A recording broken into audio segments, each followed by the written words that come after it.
Alhamdulillah, alhamdulillahilladzi an'amana bi ni'matil iman wal islam. Asyhadu an la ilaha illallah wahdahu la syarika lah wa asyhadu anna sayyidina Muhammadan abduhu wa rasuluh.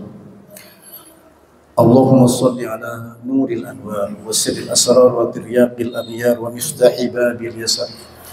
Sayyidina Muhammadin al-Mukhtar wa alihi al-athhar wa ashabihi al-akhyar adad ni'amillahi wa ifdali. Amma ba'dah.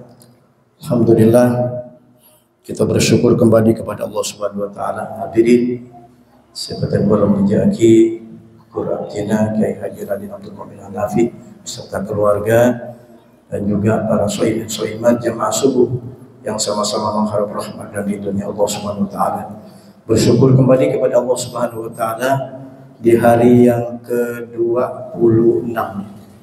Ya, dan terasa pagi hari ini kita sudah menjalani hari yang ke-26, berarti 25 hari kita sudah selesaikan ibadah puasa kita. Mudah-mudahan Allah Subhanahu wa taala ridhai, terima segala amaliyah ibadah kita, baik puasa kita, qiyam kita, zikir kita, bacaan Al-Quran kita, semuanya. Salawat dan salam mudah-mudahan tercurahkan keharibaan baginda Rasulullah Muhammad SAW. Mudah-mudahan kita sebagai umatnya selalu semangat untuk menghidupkan sunnah-sunnahnya, karena dengan melaksanakan atau menghidupkan sunnahnya kita sudah beribadah ittiba kepada Rasulullah SAW. Bahkan dalam sebuah hadis Rasulullah SAW menyatakan, man ahya sunnati, barang siapa menghidupkan sunnahku itu, faqad ahabbani, maka dia cinta kepadaku. Wa man ahabbani faqad ahabballah, dan barang siapa yang cinta kepadaku, dia pasti cinta kepada Allah. Wa man asani faqad asallah, dan barang siapa yang tidak cinta kepadaku, tidak mengikuti sunnah-sunnah Rasulullah, tidak menghidupkan sunnah-sunnah Rasulullah, maka dia juga tidak atau ingkar kepada Allah, tidak cinta kepada Allah Subhanahu wa taala.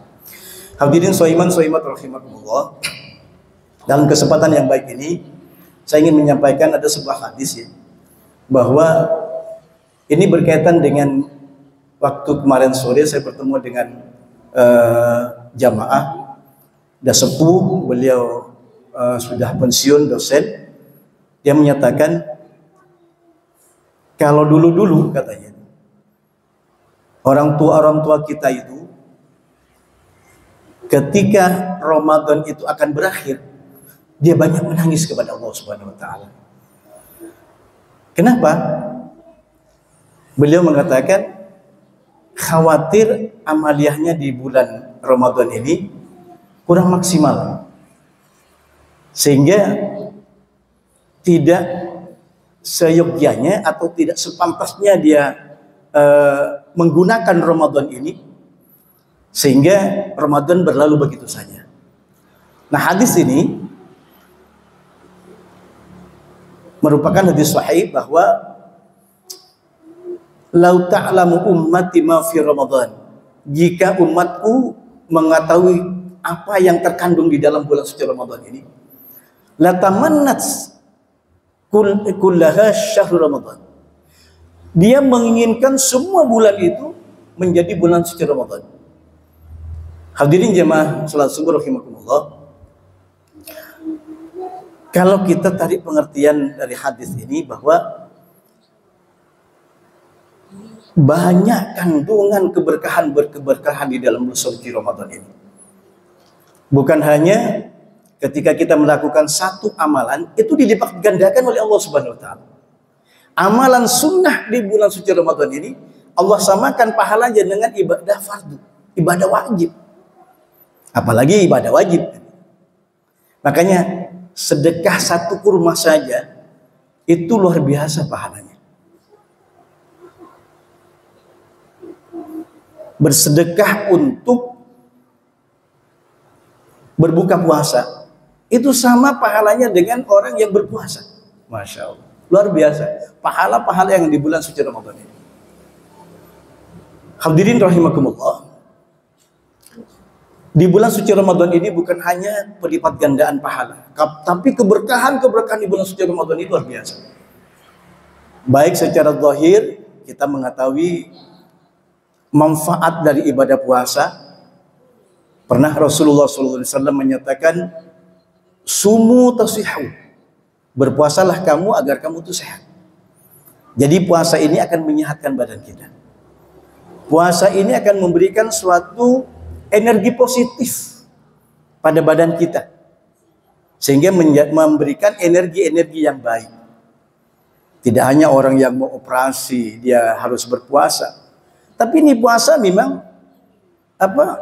apa yang dikatakan kalau Ramadan ini bukan hanya syahrul siam, tapi syahrul tarbiyah, bulan yang penuh dengan pendidikan, bulan yang penuh dengan edukasi, sehingga kita ini di bulan suci Ramadan kita dididik benar, baik itu secara zahiriyah tadi. Nah, singkatnya apa yang harus kita peroleh dari secara batiniah? Ini yang sangat penting sekali. Kan batiniah kita ini, secara batiniah ini sangat penting untuk kita pahami. Kalau ibadah puasa, dasar daripada pelaksanaan ibadah puasa ini dalam surah Al-Baqarah ayat 183, ya ayyuhalladzina amanu kutiba alaikumusiyam kama kutiba alal ladzina min qablikum la'allakum tattaqun. Kemudian ayat yang ke-184, ayyaman ma'dudat, Allah sudah tentukan harinya. Kalau perkiraan tahun ini nampaknya tam ya, sempurna, tidak nakis. Kalau nakis itu 29. Fa insyaallah.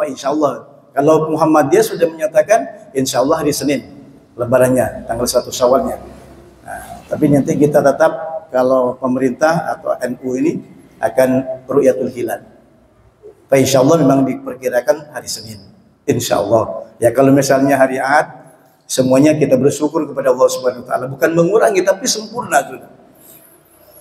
Kemudian pada ayat yang ke-185 itu dinyatakan, pernah saya juga menyampaikan di sini, syahrul Ramadan alladzi unzila fihil Quran, dan seterusnya. Nah, ayat ke-186-nya ini cantik, ini indah sekali.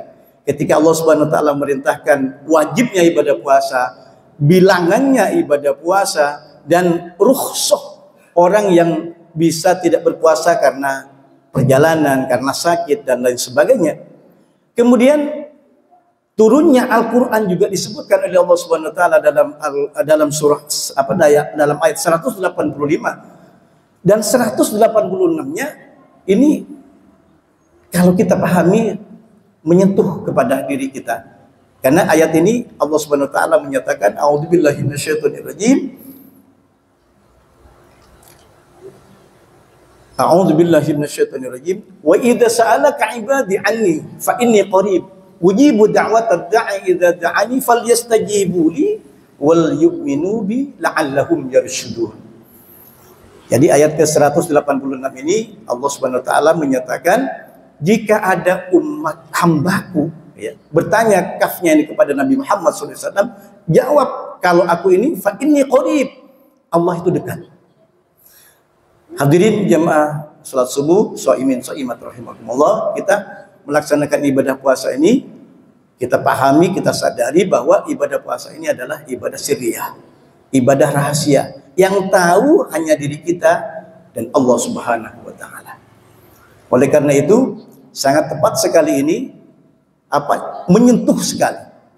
Kalau ayat ke-186 dalam surah Al-Baqarah ini, ketika kita bertanya tentang Allah Subhanahu Wa Taala, bahwa Allah Subhanahu Wa Taala dekat, bahkan lebih dekat dari urat leher kita. Ini suatu perumpamaan bahwa Allah Subhanahu Wa Taala sangat dekat sekali dengan kita. Merasakan bahwa diri kita ini ketika baik itu sholat atau di sendirian, berzikir dan lain sebagainya, kehadiran Allah Subhanahu Wa Taala dalam hati kita benar-benar kita rasakan.